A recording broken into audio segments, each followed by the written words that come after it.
Sedot. Oke, boys. Bab 2267 sampai bab 2268. Beberapa orang di pintu masuk gua mulai saling menggoda.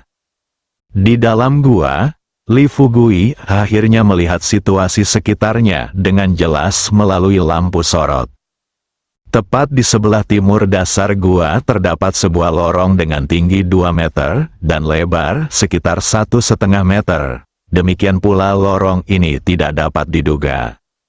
Li Fugui tidak tahu persis apa yang ada di bagian itu. Tapi satu-satunya hal yang mengejutkan Li Fugui adalah berdiri di pintu masuk gua. Mereka tidak bisa merasakan tanda-tanda sirkulasi udara. Tapi berdiri di sini, dia bisa dengan jelas merasakan hembusan angin bertiup di sepanjang lorong di depannya.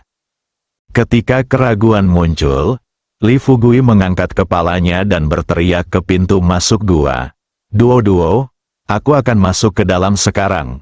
Kamu dan saudara Chang Qiong bisa langsung turun. Sisanya bisa menunggu di pintu masuk gua dulu. Hua Duo mendengar ini dan buru-buru berkata kepada Li Fugui bertanya, hanya kita berdua yang turun. Li Fugui berkata terus terang, ya, hanya 2 orang yang turun. Saya pikir situasi di sini cukup rumit. Hari ini kita hanya perlu turun, mampu mengetahui struktur di dalamnya. Ibu Pertiwi saat ini, dia tidak dapat menahan diri untuk tidak berteriak, Fugui, apakah kamu agak terlalu bias? Mengapa kamu selalu membawa duo-duo bersamamu? Li Fugui menghela nafas. Saudari, jangan lakukan itu pada saat ini, bolehkah Sang Zhengfeng cemburu? Kecuali Qian Qiong dan duo-duo, semua orang akan tetap di sana untuk rencanaku. Aku tidak akan bisa menyelamatkannya saat aku datang. Ancaman kekayaan masih berpengaruh. Ketika Dimu dan yang lainnya mendengar apa yang dikatakan Li Fugui, mereka semua menjadi lesu. Hua Duo dengan cepat menyesuaikan suasana hatinya. Setelah saling memandang di langit, keduanya melompat ke dalam gua satu demi satu. Sebentar, mereka bertiga bertemu di dasar gua. Hua Duo dan Chang Qiong berdiri di belakang Li Fugui. Setelah melihat ke lorong tak berdasar di depan mereka, Chang Qiong bertanya kepada Li Fugui dengan tidak percaya, Fugui, mengapa masih ada angin di sini? Hua Duo juga berkata, iya, jika ada angin di sini, kenapa kita tidak merasakannya di pintu masuk gua? Li Fugui menggelengkan kepalanya dan berkata sambil tersenyum, siapa yang tahu, ayo, mari kita lihat seberapa besar lorong di depan kita. Panjang. Hua Duo dan King Qiong mengangguk sedikit dan mengikuti Li Fugui dengan hati-hati. Ketika beberapa orang terus berjalan lebih jauh ke dalam lorong tersebut, meskipun ketinggian lorong bawah tanah ini tidak banyak berubah, lebarnya menjadi semakin lebar. Mereka mungkin berjalan ke depan sekitar 2000 meter. Lebar lorong ini sudah melebihi 3 meter. Tapi inilah masalahnya. Lampu sorot di tangan mereka tidak mampu mencapai ujung lorong. Setelah melihat situasi ini, Li Fugui berhenti dan berkata terus terang kepada Hua Duo dan Qian Qiong. Sepertinya kita tidak akan bisa mencapai penghujung hari jika kita lewat sini. Kalian berdua ikuti saya dengan hati-hati dan kita akan terbang ke sana. Ditingkatkan, waspada, Chang Qiong dengan serius memperingatkan, saudaraku, berhati-hatilah saat kamu masuk. Kita terbang terlalu cepat. Jika kita menghadapi bahaya, kita mungkin tidak bereaksi tepat waktu dan terluka. Li Fugui berkata dengan senyum percaya diri di wajahnya, Don, jangan khawatir. Ya, pasti tidak akan ada masalah. Setelah meninggalkan kata-kata ini, Li Fugui memanfaatkan situasi ini dan berangkat. Dengan berkah vitalitas, ketiga orang itu terus terbang selama setengah jam penuh. Akhirnya, samar-samar mereka melihat bercak merah muncul tepat di depan mereka. Saat jarak semakin dekat, lampu merah ini menjadi semakin menyilaukan. Lihat situasi ini. Li Fugui buru-buru mengumpulkan energinya, dan setelah mendarat, dia menatap dengan hati-hati pada benda yang memancarkan cahaya merah ratusan meter di depannya. Dia tidak bisa menahan untuk tidak berbisik. Lihat, lihat, apakah benda lampu merah ini ada di depan kamu yang disebut Taipei? Sampul palsu. Mendengar ini, Chang Qiong menggelengkan kepalanya dan berkata, "Aku tidak tahu, tapi sepertinya begitu. Ayo pergi ke sana dulu dan kita akan tahu setelah kita melihat dengan jelas." Li Fugui mempercepat langkahnya, tapi dia akan ekstra hati-hati setiap kali dia mengambil langkah maju. Ketika benda yang bersinar merah itu berjarak kurang dari 100 meter, lorong di depannya tiba-tiba terbuka. Li Fugui melangkah ke pintu masuk lorong dan masuk ke dalam gua melingkar dengan tinggi 7 hingga 8 meter dan diameter lebih dari 10 meter. Yang juga dikejutkan dengan pemandangan di depanku adalah bunga dan langit. Hua Duo hanya diam di sana dan tidak bisa berkata apa-apa. Adapun langit, dia menatap gambar di depannya dan terus mengeluarkan suara tut tsk. Sebagai pemimpin sekte Tiangang, dia mengira dia telah melihat banyak hal dalam hidupnya, tetapi sekarang sepertinya dia masih terlalu cuek. Sebelumnya, dia tidak dapat membayangkan bahwa akan ada area ajaib di seluruh dunia. Setelah semua orang terdiam selama beberapa detik, Hua Duo bertanya pada Li Fugui dengan ragu-ragu, "Fugui, apa yang harus kita lakukan sekarang?" Li Fugui melihat pemandangan di depannya, mencoba yang terbaik untuk menenangkan diri dan berkata terus terang kepada Hua Duo, "Kembali dulu, haha, sepertinya mading kamu tidak berbohong, perisai Taiksu ini benar-benar kuat." Chang Qiong bertanya dengan cepat dari samping, "Saudaraku, bukankah kamu mengatakan kamu yakin bisa memenangkan perisai Taiksu ini?" Li Fugui tersenyum pahit dan berkata dengan serius kepada Chang Qiong, "Tapi aku bisa hancurkan perisai Taiksu.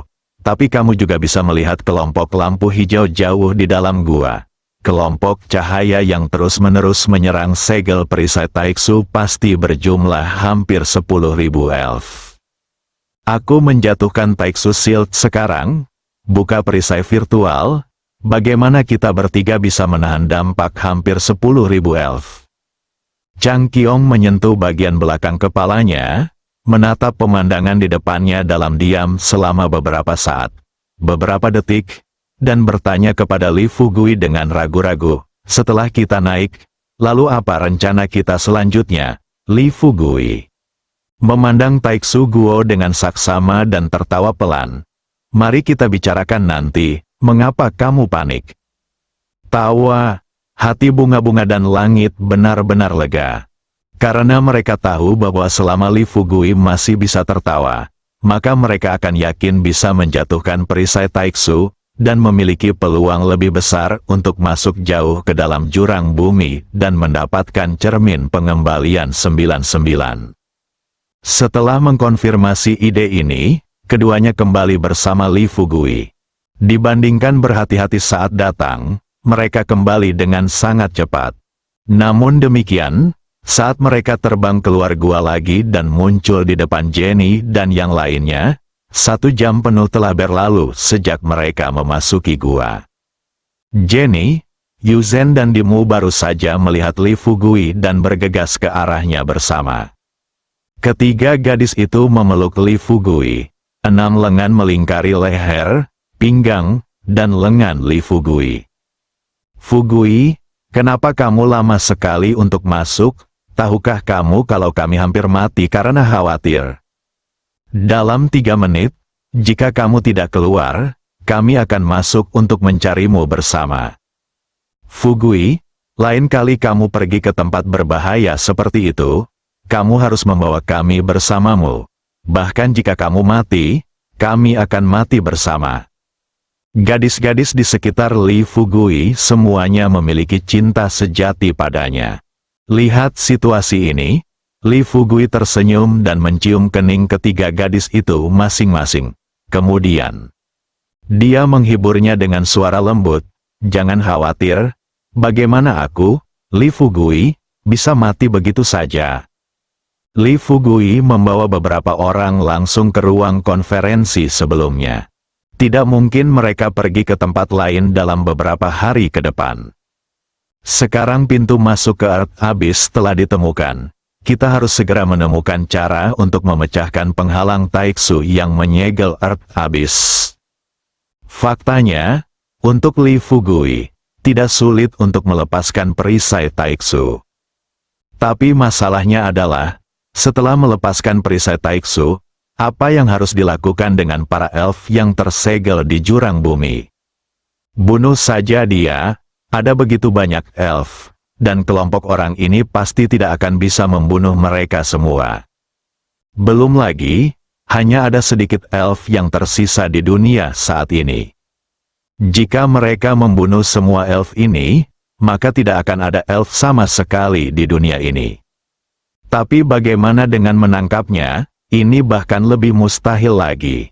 Meskipun Li Fugui mengetahui formasi yang dapat menaklukkan para elf, pada saat ini, tidak ada satupun dari mereka yang dapat meluangkan waktu untuk mengatur formasi tersebut. Lebih-lebih lagi, setelah melepaskan perisai Taiksu dan mengendalikan para elf ini, dia akan memimpin orang-orang jauh ke dalam jurang bumi untuk menemukan 99 cermin kembali. Semua orang baru saja tiba di ruang konferensi. Hua Duo datang dan bertanya pada Li Fugui dengan suara rendah, "Fugui, apa yang akan kamu lakukan selanjutnya?" Sebelum Li Fugui sempat mengungkapkan pikirannya, ibu di sebelahnya memandang Li Fugui dengan penuh keraguan. Chang Qiong bertanya, "Ngomong-ngomong, apa yang kamu lihat di bawah sana?" Faktanya, ketika Dimu dan yang lainnya melihat Li Fugui, mereka tahu dari ekspresi wajah Li Fugui bahwa orang-orang di jurang bumi ini pasti pernah melihatnya. Beberapa adegan yang mengerikan, dan kemudian mereka berjalan sampai ke ruang konferensi. Li Fugui selalu terlihat tidak senang, meskipun Li Fugui akan memaksakan senyum tipis di wajahnya ketika mereka bertanya. Mereka tidak bodoh setelah mengikuti Fugui dalam waktu yang lama. Senyuman di wajah Li Fugui jelas meyakinkan mereka. Saat ini, Jian Dimu bertanya lagi tentang situasi di dalam Earth Abyss. Hua Duo tidak terburu-buru menceritakan apa yang dilihatnya, tetapi menatap Li Fugui. Li Fugui juga mengetahuinya. Sekarang pada saat ini, tidak perlu menyembunyikannya. Setelah mengangguk ringan, Hua Duo baru saja menggambarkan pemandangan yang dilihatnya secara detail. Dengarkan apa yang dikatakan Hua Duo, Ibu Pertiwi juga memiliki pandangan ngeri di matanya. Sebagai pemimpin sekte jahat duniawi, dia telah melihat pemandangan mengerikan yang tak terhitung jumlahnya. Namun menurut deskripsi Hua Duo barusan, situasi di dalam jurang duniawi tampaknya 100 kali lebih rumit daripada yang dia bayangkan sebelumnya. Memikirkan hal ini, Ibu Pertiwi mau tidak mau memilih untuk tetap diam. Mading, yang duduk tidak jauh dari situ, tersenyum pada Li Fugui dan bertanya, "Anak muda, bukankah kamu mengatakan ada cara untuk melepas topeng Taiksu?" "Haha, ada apa sekarang? Kenapa kamu tidak bicara?" Li Fugui berkata sebaliknya, "Pertimbangkan dalam pikiran Anda orang mana yang ingin Anda bantu. Saat ini, Sekte Disa dan Sekte Tiangang pasti tidak akan melakukannya. Jaraknya terlalu jauh. Jika Sekte Tiangang dan Sekte Disa membawa orang ke sini, itu akan memakan waktu setidaknya 3 hari. Selain itu, ini juga mengharuskan semuanya berjalan lancar. Selain Sekte Tiangang dan Sekte Disa, satu-satunya pemimpin sekte yang tersisa di sekitarnya adalah Guru Tao Qianhe dan Guru Tengxi. Jika kedua sekte ini kuat, bukanlah ide yang buruk untuk meminta Guru Tengxi dan Guru Tao Qianhe untuk memberangkatkan murid dari sekte masing-masing. Tapi inilah masalahnya, kedua sekte ini pada dasarnya lemah di antara sekte-sekte tersebut. Dan kali ini, bahkan jika mereka membentuk formasi, seseorang pasti akan mati selama proses tersebut. Dengan cara ini, kekuatan sekte ular melonjak dan sekte Linghe melemah dalam bentuk terselubung. Meskipun Guru Tengxie dan Guru Tao Qianhe tidak mau bicara banyak tentang hal semacam ini, Li Fugui merasa tidak nyaman dengan hati nuraninya. Sekarang Leng Buding menghadapi pertanyaan Mading. Li Fugui sedikit mengangkat sudut mulutnya dan berkata sambil tersenyum, "Saya sudah memikirkan cara. Tapi sekarang saya sedang memikirkan siapa yang harus digunakan." Mendengar ini, Chang Qiong bertanya dengan rasa ingin tahu, "Saudaraku, apa yang kamu lakukan maksudnya dengan ini? Bagaimana jika Anda ingin menggunakan orang, beritahu saya dan saya akan mengirim utusan bintang dari Sekte Tiangang untuk segera datang." Ibu Pertiwi juga melangkah maju dan berkata, "Ya, ada juga sekte desa kami." "Haha, saya pikir Anda mengkhawatirkan sesuatu, tapi saya tidak menyangka Anda memikirkan siapa yang akan digunakan. Hal-hal lain, ada begitu banyak orang. Sekarang Anda hanya perlu memberi perintah dan saya akan memanggil semua orang di sekte desa." Li Fugui berdiri. Dia tersenyum pada Chang Qiong dan Ibu Pertiwi dan berkata, "Di mana begitu banyak orang yang dibutuhkan? Baiklah, jangan khawatir tentang masalah ini." Setelah mengatakan itu, Li Fugui memandang Yu Zhen dan berkata terus terang, "Yu Zhen, sungguh, aku akan merepotkanmu kali ini. Jika memungkinkan, bisakah kamu mengirim pesan kepada ayahmu sekarang dan memintanya untuk secara pribadi memimpin 81 murid ke Universitas Yanjing? Dekat hubungannya, meski tidak ada hubungan spesial seperti itu. Sekarang Yu Zhen dan Li Fugui juga menjadi belalang di tali yang sama. Jika Li Fugui tidak bisa mendapatkan 99 cermin kembali dan membuka segel desa Xiaoxi sekarang, dan ketika 6 sekte utama terus mendapatkan ramuan dari desa Xiaoxi dan kekuatan mereka meningkat pesat, maka mereka pasti akan menderita selanjutnya." Jadi, ketika Yu Zhen mendengar apa yang dikatakan Li Fugui, dia tersenyum tanpa berpikir dan berkata, "Fugui, jangan khawatir. Saya akan segera memberitahu Yuxu Guan dan meminta ayah saya untuk segera membawa seseorang ke sini. Cukup satu orang, jika tidak, kamu bisa memintanya untuk membawa lebih banyak orang. Jangan khawatir, itu akan cukup. Tapi waktunya sempit. Sekarang sudah gelap, mari kita istirahat yang baik di malam hari, dan aku kuharap dia bisa membawanya segera setelah hari cerah besok pagi." Yu Zhen mendengar ini, dia buru-buru mengangguk ke Li Fugui dan berkata sambil tersenyum, "Jangan khawatir, ini pasti akan baik-baik saja." Setelah mengatakan ini, Yu Zhen segera keluar. Li Fugui kembali ke tempat duduknya, duduk di kursi dan menyipitkan mata untuk beristirahat. Suatu malam, itu berlalu dalam sekejap. Keesokan paginya, sebelum fajar, Ling Suzi memimpin 81 murid kuil Yuxu ke Universitas Yanjing. Karena Li Fugui sudah memperingatkan Ran Jie tadi malam, maka begitu Ling Suzi dan orang-orangnya sampai di gerbang kampus, Ran Jie langsung membawa rombongan langsung ke gedung kantor. Bersambung.